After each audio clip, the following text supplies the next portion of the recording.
We're talking this week about the rest of faith. And many of you would know George Mueller, a man of remarkable faith. Sometimes they have all the orphans sitting at the table. There's no food, but he'd just go ahead and say grace with faith, and there'd be a knock at the door and the food would arrive. But one of the things that was noted most about George Mueller was he was a man of peace. He had this inner strength of spirit that could look beyond the storms of life, and peace allowed his faith to flourish. Romans 16 verse 20, and the God of peace will crush Satan under your feet shortly.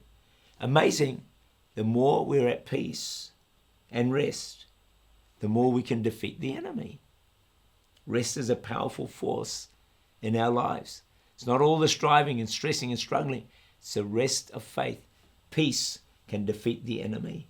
John 15 verse 5, I'm the vine, you are the branches. He who abides in me and I in him bears much fruit, for without me you can do nothing. Say with an apple tree or any tree, you don't see the branches striving, trying hard to bear apples. No, they just abide, they draw from the trunk the nutrients they need, they're at rest, and automatically they bear fruit. The battle belongs to the Lord. Your battle belongs to the Lord. 2 Chronicles 20 verse 15. Thus says the Lord to God, Lord to you, do not be afraid, nor be dismayed, because of this great multitude. For the battle is not yours, but God's. That's a good word, isn't it? Verse 17. You will not need to fight in this battle.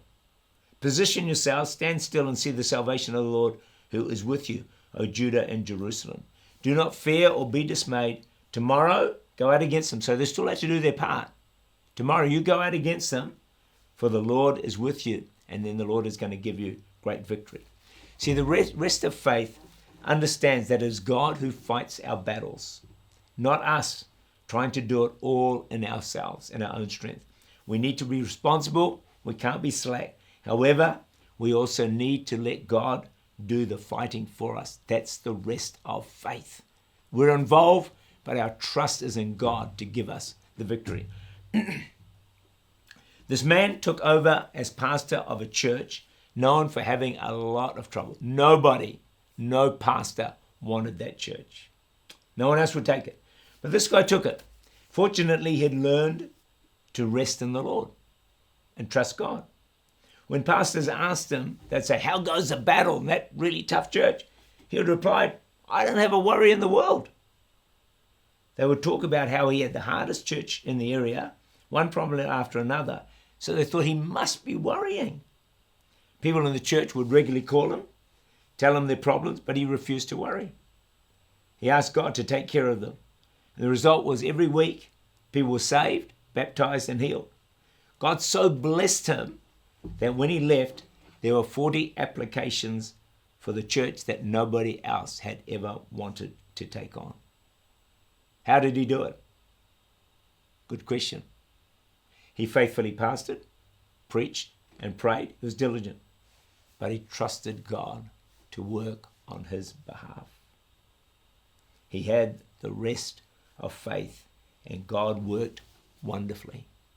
Many of the pastors who had laughed at him for taking on his job ended up having to leave the ministry, take a year of rest, or their wives had nervous breakdowns. You and I can spend the rest of our lives striving, stressing, working anxiously, tirelessly, trying to make life happen in so many, many areas. Whatever challenge you're facing today and in all of life, I want to encourage you to put your trust in God, to enter into rest and watch God work amazingly for you. May God richly and wonderfully bless you.